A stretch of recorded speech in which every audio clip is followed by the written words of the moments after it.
आज भी जब मैं उस दिन को याद करता हूं तो मेरी रूह कांप उठती है। समझ नहीं आता कि जो भी मैंने देखा क्या वो सच था या फिर कोई भ्रम।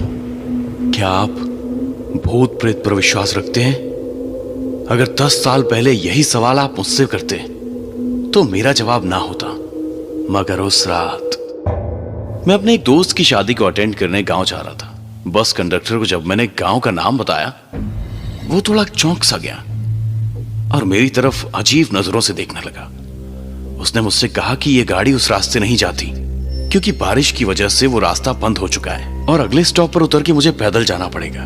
मेरे पास और कोई रास्ता नहीं था, सो मैंने टिकट ले लिया। रास्ता बड़ा ही लंबा था, सो मैं थोड़ी देर के लिए सो गया।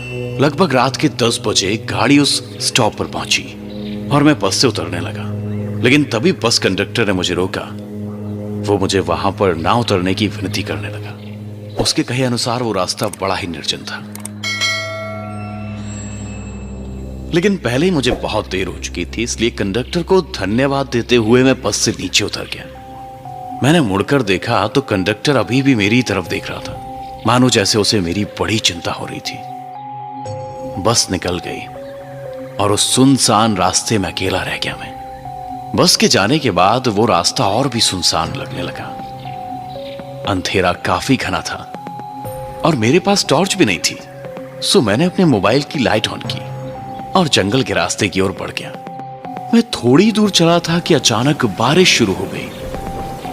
मैंने अपना छाता निकाला और मोबाइल की धुंधली सी रोशनी में आगे बढ़ने लगा, लेकिन अचानक मेरे मोबाइल की टॉर्च बंद होने लगी। मेरा मोबाइल स्विच ऑफ हो गया। रह रहकर मुझे कंडक्टर की बातें याद आ रही थी। मैं अपने आप को कोसने लगा, काश मैंने उसकी बात मान ली होती, लेकिन अब मेरे पास कोई चारा नहीं था। मैंने हिम्मत बांधी और आगे बढ़ने लगा। तभी किसी लड़की की आवाज मेरे कानों पर आई। क्या आप गांव की तरफ जा रहे हैं? वो लड़की बहुत ही सुंदर थी। उसके बाजू में एक बूढ़ा सा आदमी हाथ में लालटेन लिए हुए खड़ा था। मैंने उसकी आंखों में देखा और मैं एकदम सहम सा गया। उसकी आंखें मुझे बड़ी अजीब ढंग से घूर रही थी। चलो बाबूजी, साथ में चलते हैं। बिना कुछ कहे मैं उनके साथ चलने लगा। मुझे एक बात बड़ी अजीब लगी। इतनी बारिश हो रही थी लेकिन उनके पास छाता नहीं था। उस बूढ़े आदमी ने अपने पूरे बदन पर एक कंबल लपेट लिया था और वो लड़की तो बारिश में पूरी भीग चुकी थी। मैंने उसकी तरफ देखा। सच में वो बहुत ही सुंदर थी। जी आप चाहें तो मेरा छाता ले लीजिए। मैंने उस लड़की से गुजारिश की। जी नहीं, उसकी कोई जरूरत नहीं।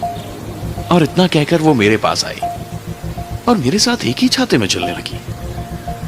सच कहिए तो मुझे ये रात बड़ी अच्छी लगी थी, लेकिन जैसे ही छाता पकड़ने के लिए उसने मेरे हाथों को छुआ, मैं चौंक गया।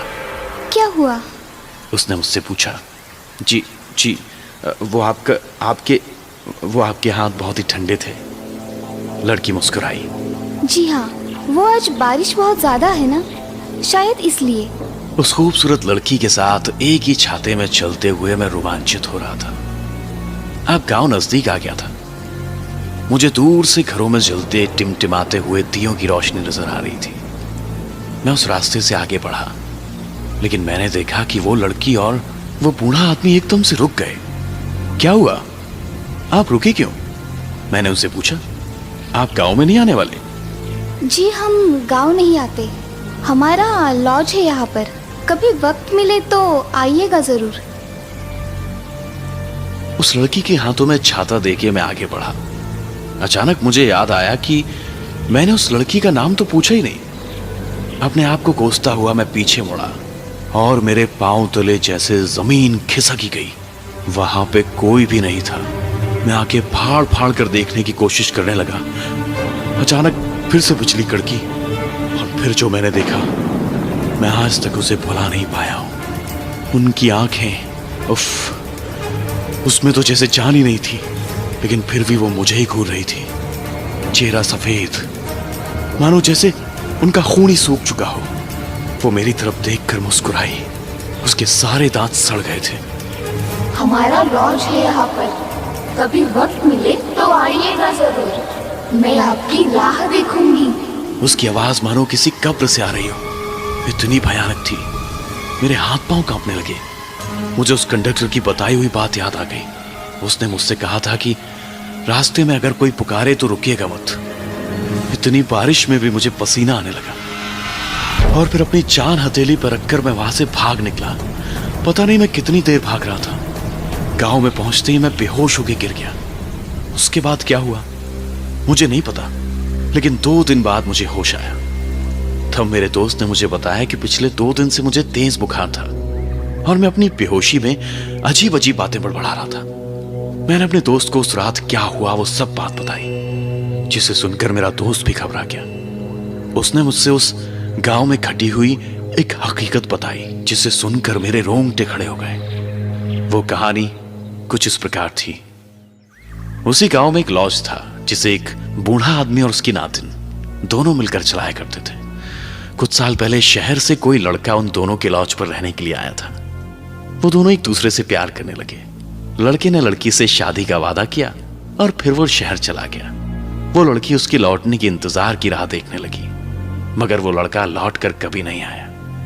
गांव के लोग अब उस लड़की का मजाक उड़ाने लगे, उसे तंग करने लगे। उनका लॉज बंद हो गया। वो बूढ़ा आदमी और लड़की दोनों ही अब अकेले पड़ गए। लड़की का हाल तो बहुत ही बुरा था। वो पागलों जैसे बर्ताव करने लगी थी। उस बूढ़े से अपनी नातिन का यह हाल बर्दाश्त नहीं हुआ। एक रात को दोनों जंगल की तरफ निकल पड़े और एक पेड़ से लटककर उन दोनों ने आत्महत्या कर ली। उस तूफानी रात में मैं जिस लड़की और उस बूढ़े आदमी से मिला, ये वही लोग थे। आज भी जब मुझे वो तूफानी रात याद आती है तो मैं चैन से नहीं सो पाता। अब आप ही बताइए, उस रात जो भी मैंने देखा या फिर महसूस किया, वो सच था या फिर मेरा भ्रम?